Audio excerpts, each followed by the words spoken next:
Ahí está. Sí, profe. Ahora sí, todo tuyo.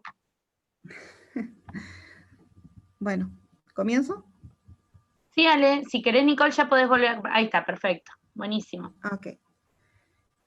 Eh,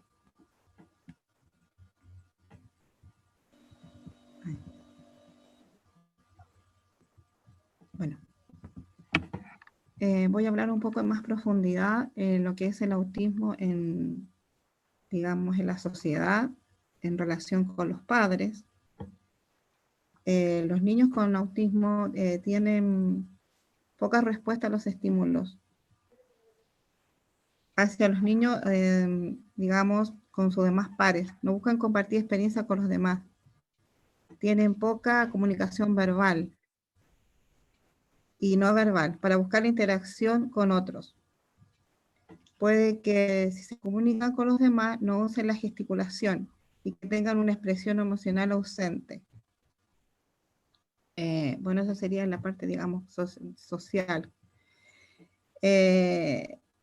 Digamos, en la parte con lo que conlleva con la familia, el autismo afecta a toda la familia. Cuando los padres tratan de escribir su vida con un hijo con autismo, usan diferentes términos como doloroso, molesto, difícil, normal, complicado, desolucionante y traumático. Son algunos de los que los más habituales.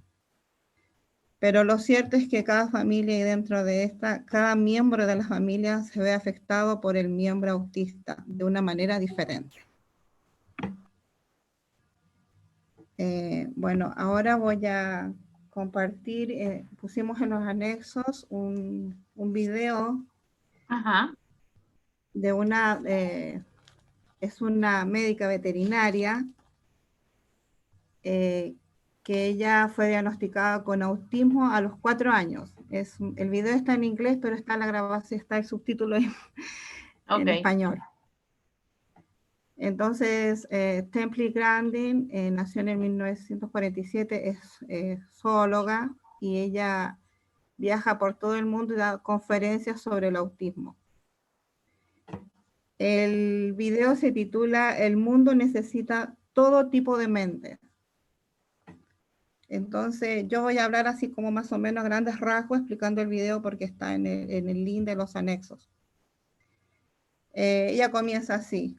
Creo, bueno, vaga redundancia, creo que comenzaré hablando sobre el autismo, un poco sobre lo que es exactamente el autismo, que va desde algo severo en niños que no hablan hasta científicos e ingenieros brillantes y en realidad ella dice me siento como en casa y pregunta, ¿hay acá algunos con genética de autismo? Bueno, eso lo dice en el video. Ella también menciona como el espectro autista que podrían haber tenido Mozart. Y bueno, después lo que ella más enfoca en su video es, ella siempre se guiaba por imágenes. Ella tenía digamos, como un tipo finca, no sé si es acá finca, no dicen finca acá, dice chacra, una chacra, y tiene ganado. Entonces ella inventó una especie de, digamos, hizo un invento como para que en los mataderos, que es un poco feo nombrar los mataderos, pero hizo como un especial, digamos, de proyecto para que los animales no sufrieran tanto ese paso, digamos, ese paso. Ella se enfocó mucho, obviamente, en los animales porque es veterinaria. Y bueno, habla mucho digamos, de la poca preocupación de la enseñanza de los niños con autismo. Y ella cuenta su historia personal, que a los 4 años fue diagnosticada, y se fue dando cuenta que a través de imágenes, ella captaba se dio cuenta que los niños con autismo captan mucho más con imágenes que en forma verbal. Entonces ella da como su experiencia que para ella se identificaba mucho con el Google. Y bueno, también recalca que los niños, los jóvenes con autismo, que no los dejen a un lado, que les den trabajo, pueden trabajar en software, capaz que a lo mejor no hacer programas, pero sí motivarlos para que ellos también puedan, digamos, como participar en esa parte, la parte, digamos, lo laboral. O tal vez inventar un teléfono, algo así. Y bueno, eso es más o menos, porque en realidad que el video es bastante largo, pero eso más o menos lo que ella menciona.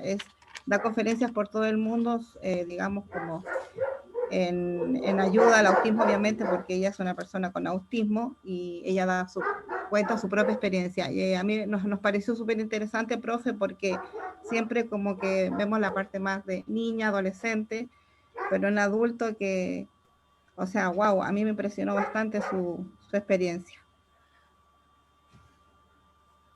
Bueno, ¿sigo? Sole. Sí, bueno, acá en la parte de anexos separamos en películas, que tenemos la película de Mi nombre es Scan y Temple Grandin, por ejemplo la de Temple, muestra el concepto que se tenía antes del autismo, donde se sostenía que lo que causaba el autismo era la falta de cariño de la madre hacia su hijo, o sea que es como que si tu hijo tenía autismo era tu culpa, que era lo que se le decía madre nevera, porque era una madre muy fría. Entonces, bueno, en la película la niña no habla, no hace contacto visual, y luego va creciendo y muestra cómo se comprende el mundo en la adolescencia. Y después, el tema de lo sensorial, que ella hacía un día de calor y el sol le quemaba la piel y ella como que le agarraba una crisis. Entonces, ella necesitaba que la abracen y demás, pero a la vez era como que no quería que nadie la tocara. Entonces ahí es como, ahí crea la máquina de dar abrazos. Después tenemos Mi nombre es Can, que podemos ver el protagonista con muchas características propias del síndrome de autismo. La dificultad de establecer contacto visual, las dificultades en el lenguaje, la falta de empatía, las rutinas. Todo esto hace que nos metamos un poco más en el mundo interior del personaje. La película en realidad, o sea, lo que busca es mostrar la virtud que tiene el personaje, que es la perseverancia, que con ello consigue superar las adversidades que lo rodean y sobreponerse a ellas, demostrando la persona fuerte y equilibrada que es, a pesar de su trastorno, ¿no? Después tenemos también en lo que es la parte de libros, El curioso incidente del perro a medianoche, de Mark Handon, que habla, bueno, trata que Christopher vive en su propia burbuja y que le cuesta relacionarse con los demás. Y hay un suceso, que es la muerte del perro del vecino, que lo hace convertirse en un detective. Por ejemplo, Christopher es un niño que explica la teoría de la relatividad y recita números primos hasta el 7500, por ejemplo, pero le cuesta relacionarse con los demás y vive siempre aislado. Cuando era joven, Handon, que es el autor de este libro, trabajó con personas autistas. Entonces esto es lo que hizo que a él le permitió describir con facilidad los pensamientos de un niño con esta condición, ¿no? Después, otro de los libros que pusimos en el anexo es La razón por la que salto, ¿sí? Es lo mejor que he leído sobre el autismo. A los 13 años, Naoki consigue romper su aislamiento y es un adolescente japonés que sufrió un tipo de autismo grave que lo mantenía casi incomunicado. El libro está hecho que, por ejemplo, ¿por qué salto? Es una de las 53 preguntas que con un lenguaje sencillo se responden en el libro, ¿sí? Después tenemos, en lo que es series de películas, tenemos Atypical, que es una novela de aprendizaje creada y hecha por Netflix, que se centra en la vida de un chico de 18 años que tiene un trastorno del espectro autista. Y por último tenemos Amor en el espectro, que también es lo mejor. Es una serie que actualmente se puede encontrar en la plataforma de Netflix y que habla del amor en las personas con autismo. Ha conseguido uno de los más grandes índices de audiencia, dado que la serie está hecha con personas autistas. Tiene en común que todos tienen su interés social, las ganas de sociabilizar y tener amigos. Por eso es mucho lo que se plantea en la serie es por qué Amor en el espectro es positivo para el colectivo de personas con autismo, y es justamente porque son adultos con autismo, personas con distintas afectaciones dentro del autismo, y personas con autismo, las personas, o sea, el interés social que tienen estas mismas. Bueno, después yo me gustó sumar la fotito ahí de la campaña que se está haciendo, de que la cursiva no es inclusiva. Desde las redes, como padres, hacemos eco de esta situación, que no se escriben documentos ni libros en cursiva, ni señales viales, ni sistemas braille. No es capricho, la cursiva requiere una motricidad fina y precisión que no todos los niños, adolescentes y adultos llegan a desarrollar. Por eso, la cursiva no es inclusiva, es una campaña que busca sociabilizar la problemática y buscamos que todos aquellos que tengan hijos o familia en edad escolar, con o sin discapacidad y que tienen problemas con la escritura, se sumen. Como así también, por supuesto, los profesionales de todas las áreas.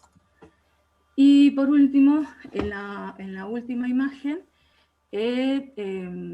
pusimos el 2 de abril, que es el Día Mundial de la Concientización del Autismo. En el año 2007, la Asamblea General de las Naciones Unidas lo designó y desde entonces, cada 2 de abril, se realizan actividades como concientización en todo el mundo, con el objetivo de difundir información actualizada sobre el autismo y la importancia de un diagnóstico temprano para mejorar la calidad de vida de las personas que lo padecen. Así que bueno, eso es todo. Lo de los anexos me gustó mucho. Como mamá de una nena autista, ahí está. Ahí estaría.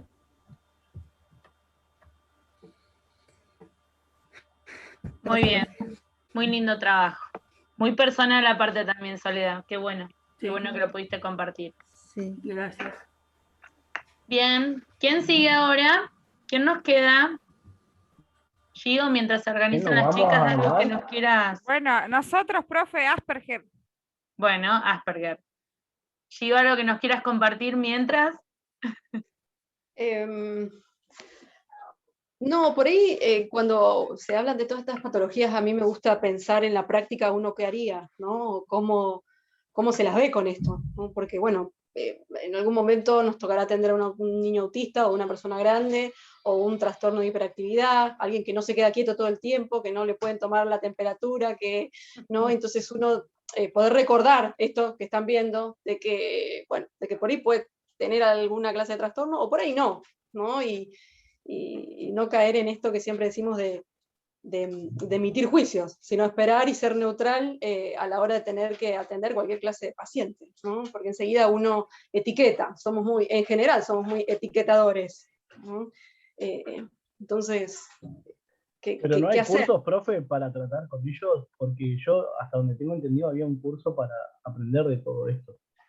No, vos, ¿qué es lo primero que tenemos que hacer cuando entramos a una sala y vemos un paciente? De cualquier tipo. Es más, vos podés haber entrado a la sala de pediatría y te encontrás con una chica embarazada. O sea, pero antes de empezar, digo, esta sala es de pediatría, y entro a trabajar como si fuera solamente atender pacientes pediátricos, y me enfoco en eso, también en cierta medida nos limita a nosotros. Entonces, tener un speech armado no te sirve. Aprender a trabajar sobre un tipo de paciente, estás hablando de una patología, no de un paciente. Cuando vos ingresás a la habitación, lo primero que tenés que hacer es observar qué tenés adelante. Y empezar a interactuar y ir viendo cuál es la respuesta, y en base a eso lo vas a tener que ir modelando. No hay nada que te prepare para eso. Nosotros lo que preparamos es para decir, bueno, está establecido que hay cierta sintomatología, que al aparecer, cómo nos podemos manejar para trabajar. Pero nosotros en sí no vamos a trabajar ni con el autismo, ni con el Asperger, ni con ninguna patología. Vamos a trabajar con el paciente con la necesidad que traiga ese día. Entonces, primero, observación, y cuando hablamos de observación, ¿se acuerdan que era con los 5 sentidos? Entonces, miro, escucho, observo, participo, veo las interacciones con el resto del entorno que lo está acompañando, ¿sí? Le pregunto, lo hago partícipe de ese cuidado. Y claramente, como con todo niño, tendríamos que tener los cuidados propios de la niñez, barandas subidas, asegurarnos que las ventanas cierren bien. Con algunas situaciones vamos a tener que tener más cuidado, pero eso no nos transforma en trabajar con la patología, sino con un niño con hiperactividad. ¿Sí? Entonces decimos, bueno, listo, tengamos la precaución de que el niño no quede solo, porque hay elementos cortopunzantes en los pasillos, hay elementos, pero en realidad nos tenemos que cuidar siempre de eso. A veces hay que abrir más los ojos a algunas cuestiones y otras a otras. Hay gente que disfruta del tacto y hay otras personas que no van a sacar la mano y no necesariamente por eso van a ser autistas. Entonces saber leer al otro va a ser parte del trabajo cotidiano, independientemente de la patología que traiga. ¿Sí? Perfecto. Vamos, chicas, cuando quieran, o chiques. Paulino, empezamos. Bueno, a ver, espérenme un segundito. Quiero que bajes un cachito, ¿verdad? Creo que bajo demasiado. Ahí está. Bien, el término de Asperger fue utilizado en Nora Wins en 1981 en una revista psiquiátrica y psicológica, de psicología, o sea.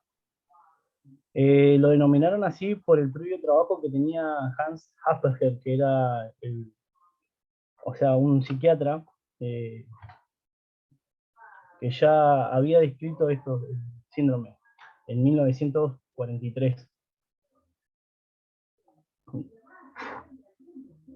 ¿Qué es?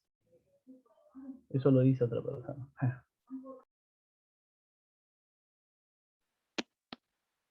¿Se escucha? Sí. Sí. Sí. No me sale la palabra, así que no la voy a decir, del síndrome. Es un trastorno, bueno, es un trastorno del desarrollo que se incluye dentro del espectro autista y que afecta la interacción social recíproca, la comunicación verbal y no verbal, una resistencia para la aceptación del cambio. Discúlpenme, pero se ve súper chiquito de la compu. No lo estoy mirando el celu. Inflexibilidad del pensamiento, así como posee campos del interés estrecho y absorbentes. Absorbente. ¿Quién sigue? Sigo yo con las características. Bueno, a mí un poco lo que me pasó en un momento de interiorizarme con las características de este síndrome fue que más allá de todo lo que pudimos encontrar en la bibliografía, lo que se encuentra en internet y demás, fue después mirar videos de personas con Asperger en diferentes etapas de su vida, niños, adolescentes y adultos. Y es como muy loca la percepción de lo que se describe literal del síndrome con lo que vive cada uno, ¿no? Entonces por ahí quería comentar un poquito cada una de las características y después lo que vi de lo que cada uno de ellos vivía a diario, si se quiere. Bueno, este síndrome se puede percibir o diagnosticar, si se quiere, a los 6 años puntualmente, porque tiene que ver cuando se empieza a dar la interacción social.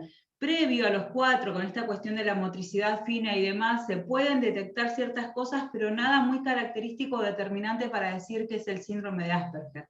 Pero sí en una edad en la que empieza a tener interacción con otras personas, porque sí es muy notorio, las características propias.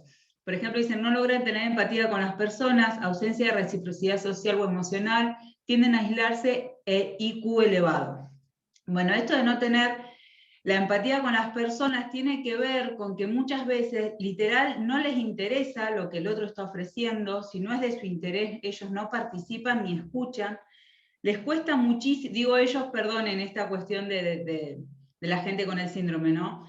Les cuesta muchísimo la cuestión de mantener la vista con el otro, o sea, mirar a los ojos, porque ven tanta información en todo lo que hacen, digamos, que es como demasiada información ocular, digamos, el mirar a los ojos e interpretar lo que le está pasando a la otra persona. No entienden de indirectas, entienden solamente lo literal y toman literal.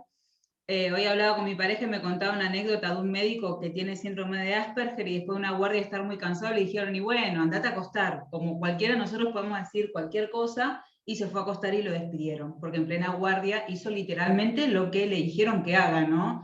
Ellos tienden a entender literal lo que le estás diciendo, ni medias tintas, ni suposiciones, ni chistes, no es algo que sea determinante para todo el camino, es algo que pueden trabajar, que pueden llegar a interpretar con el paso del tiempo y poniéndole el esfuerzo, pero en primera instancia entienden las cosas que le decís literal. Con esto que decían, no logran tener empatía, cuando veíamos los videos de personas adultas, ellos dicen, no es que no somos empáticos o que no entendemos qué es la empatía, es que sinceramente muchas veces no nos interesa nada de lo que nos están hablando. Entonces tienden a ser marcados como gente poco empática, que no suele ponerse en el lugar del otro, si bien sabemos cuál es la definición de empatía, ¿no?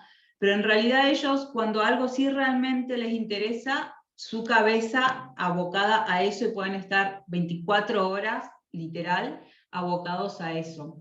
Cuando se habla del IQ elevado, muchas veces hay personas con síndrome de Asperger que lo tienen, y hay otros que no. Simplemente lo que por ahí se presta a la confusión es que hay gente que cuando se centra en algo, se centra en eso y realmente lo aprende de la A a la Z porque su interés está solo en eso y no está disperso como a muchos de nosotros creo que nos puede llegar a pasar de estar pensando en millones de cosas.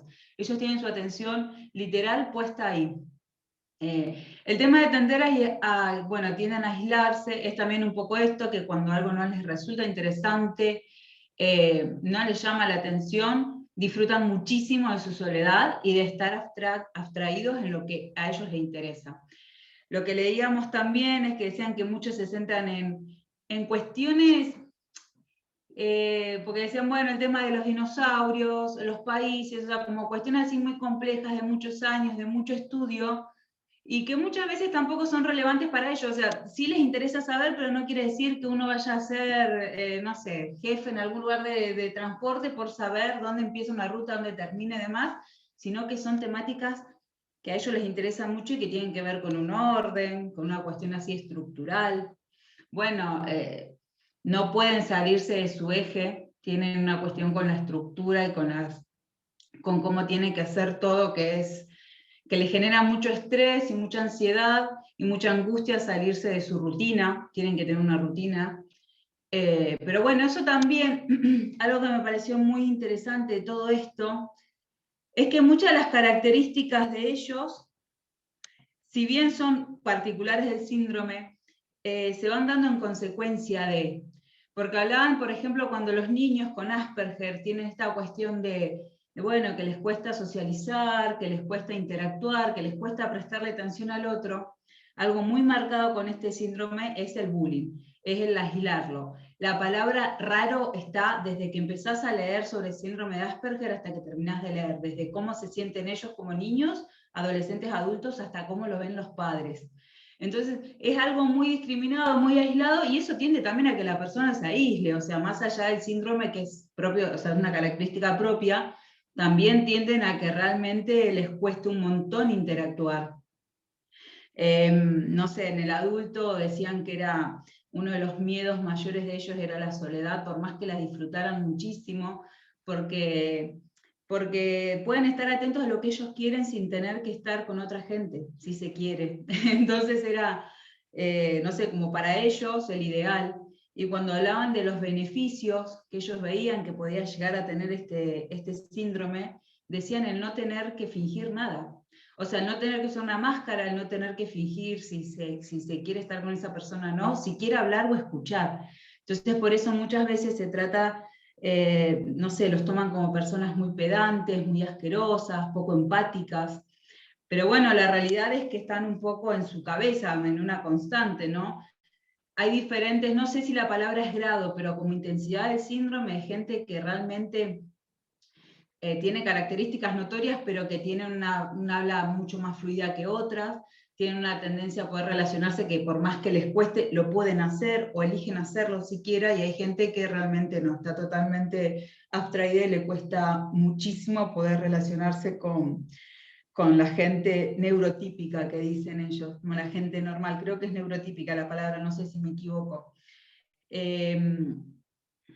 Bueno, esas serían las características, eso es lo que me pareció súper interesante ver de lo que uno puede llegar a leer a poder escuchar lo que viven a diario, sobre todo los adultos, porque también al momento de ver todos estos tipos de síndromes y demás, siempre se ve mucho al niño, que creo que es lógico, porque también es donde se detectan y demás, pero creo que es importantísimo ver cómo lo lleva el adulto y el adolescente, ¿no? Bueno, en la parte de los adolescentes, cuando hablaban de eso, es me pareció como súper duro porque ya la adolescencia es un tema, es una etapa recontra difícil para socializar, para relacionarse, para millones de cosas, y estando en un lugar en el que sinceramente les cuesta mucho comunicarse, darse a conocer, que les interese lo que el otro le está queriendo ofrecer y un montón de cuestiones, es como que me pareció que en todas las etapas tratar de ver el síndrome era súper interesante.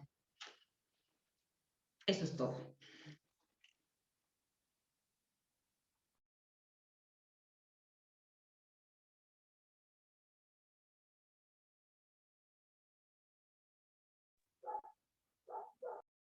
Vero, ¿estás ahí?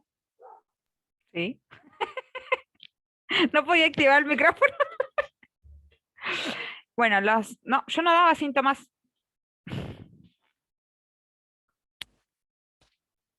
Yo daba diagnóstico, pero no me acuerdo quién daba síntomas. Puedo dar síntomas también, está dentro del diagnóstico si quieren. Bueno, dale. Bueno, voy a empezar hablando del diagnóstico, así después desgloso para ese lado porque me sirve.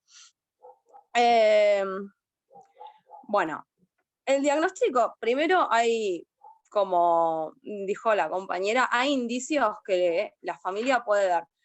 Se hace una mini encuesta, como, a ver, indique si, esto es sacado de un libro de psicología, indique si la niña ha mostrado alguna de las siguientes características: miedo o angustia inusual debido a sonidos ordinarios, caricias suaves en el cabello o en la piel, a llevar puesta alguna ropa en particular, a ruidos inesperados, a ver ciertos objetos o a lugares atestados de gente.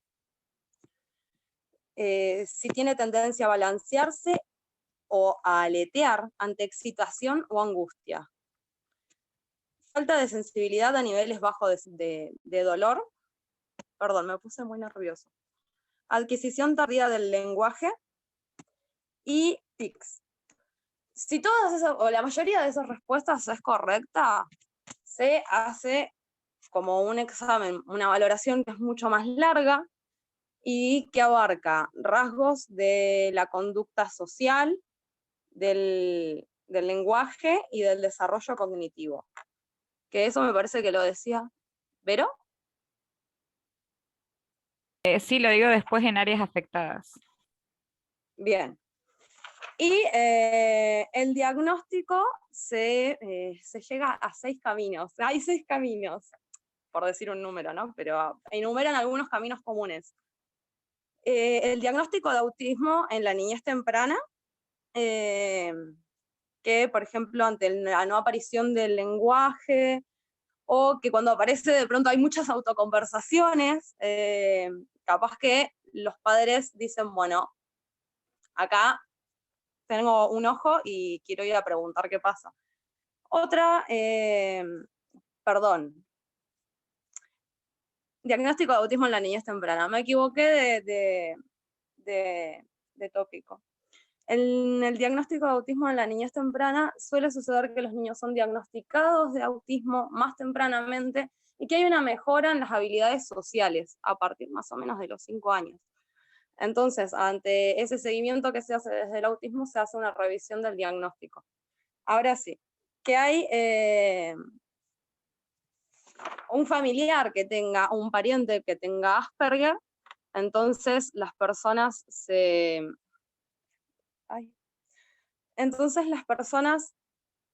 ya tienen como conocimiento de los síntomas del Asperger y ahí sí encuentran algunos síntomas y llevan a la persona a hacer un control. Después también está que haya un reconocimiento de rasgos en la edad escolar, o sea, que dentro de la casa no haya una noción de que haya un comportamiento poco habitual del niño, y que en la escuela, no sé, ante agresión cuando alguien se le acerca mucho, o incomodidad ante situaciones de expresión social, o falta de juego mutuo, los profesores o los docentes sean quienes se den cuenta de algunos de estos rasgos. Y por los últimos dos son un desorden psiquiátrico secundario, por ejemplo, que haya pasado toda la escuela primaria sin demasiados problemas, y que en la escuela secundaria dándose, no es sin demasiados problemas, siendo el raro, pero sin un diagnóstico. Y en la escuela secundaria se dan más cuenta o tienen más noción de que están siendo como corridos del resto, y ante esa frustración o ansiedad van a un especialista y se dan cuenta de que atrás de esa ansiedad o de esa depresión hay un cuadro de Asperger. Y por último, el Asperger residual en un adulto, en general se diagnostica más fácilmente en niños. En el adulto hace falta como tener una historia muy fiel de los rasgos en la niñez, y pueden ingresar quizás teniendo un cuadro de una esquizofrenia típica, o porque tiene algunas características similares en cuanto al ensimismamiento, o por ejemplo por un alcoholismo que en realidad surge de una necesidad de algún consumo para poder mantener la interacción social. Bueno, esas serían todas las formas de llegar al diagnóstico.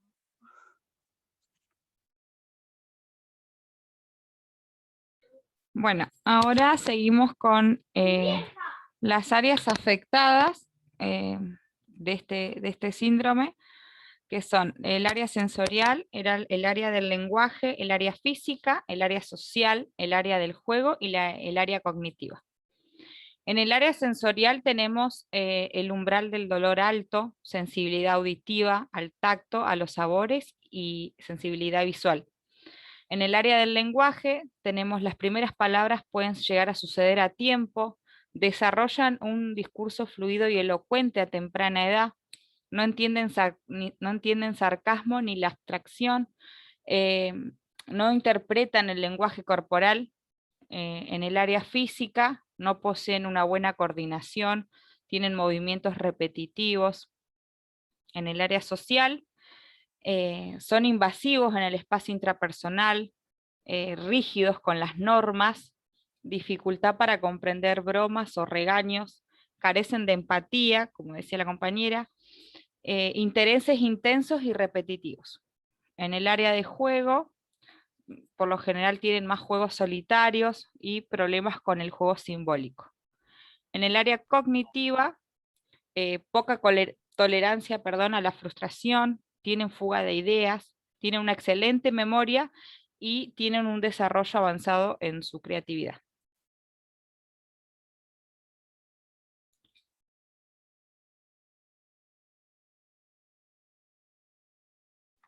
Bien, ¿queda alguien del grupo? Sí, Alejo. Ah, Ale, ¿estás por ahí? Hola. Te A escuchamos. mí me toca dar el tratamiento. Bueno, el tratamiento del Asperger consiste en una terapia cognitivo-conductual. Esta terapia lo que permite es manejar mejor las emociones, los comportamientos por ahí repetitivos, las pérdidas de control, los bloqueos o la obsesión que tenga la persona. El análisis conductual aplicado se enfoca en desarrollar habilidades de la comunicación y aprendizaje. ¿Te doy sueño, profe? ¿Te vi bostezar? La terapia del lenguaje ayuda con la habilidad de la conversación para sociabilizar mejor. Bueno, los grupos de apoyo son ricos en intercambio de experiencia entre pacientes con alguna afección similar. Por ahí interactuar entre ellos les resulta mejor. Y bueno, es recomendada también la terapia familiar para resolver conflictos y comunicarse mejor en los integrantes de la misma. Y bueno, tener en cuenta de controlar los latidos del corazón, las ondas cerebrales, la respiración y la presión arterial. Y eso sería todo. No me mates, Alejo, estoy tomando antihistamínico. Nah, te estoy jodiendo, profe, era para reírme. Aparte, me la estás piloteando Yo lo vi, fácil. yo lo vi. Vos no prendés la cámara y todo lo que se ve es la única que está acá adelante, ¿eh? No vale.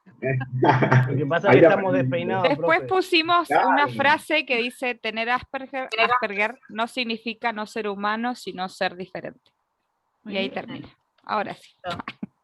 Es más, estaba pensando, Alejo, que quería contarles que el ahijado de mi hermana, el primer ahijado de mi hermana, tiene Asperger. Ahora es fácil porque todos sabemos lo que es, pero les estoy hablando, mi hermana me lleva 14 años a mí, así que estamos hablando de muchísimos años atrás.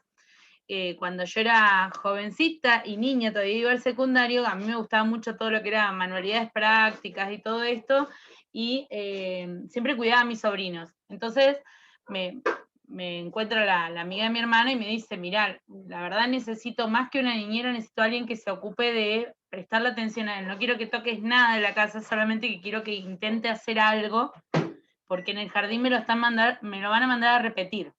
Iba a repetir, cuando todavía se podía repetir, lo iban a mandar a repetir jardín porque el nene no cortaba, aparte de que no interactuaba con otros nenes, no cortaba, no sabía abrir la puerta, entonces se había orinado 2 veces porque no encontraba quién le abriera la puerta para ir al baño, y cosas, detalles que nos daban cuenta de que uno podía en ese momento, ¿no? Con las limitaciones de los conocimientos, podíamos pensar que estábamos frente a algún tipo de retraso.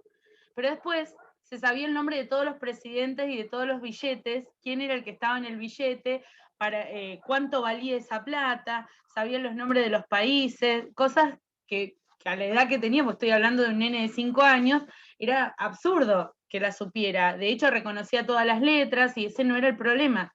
El tema era que no pegaba, recortaba con la mano, ni hacía cosas de manualidades que en jardín se ve que era lo único que les interesaba que aprendiera.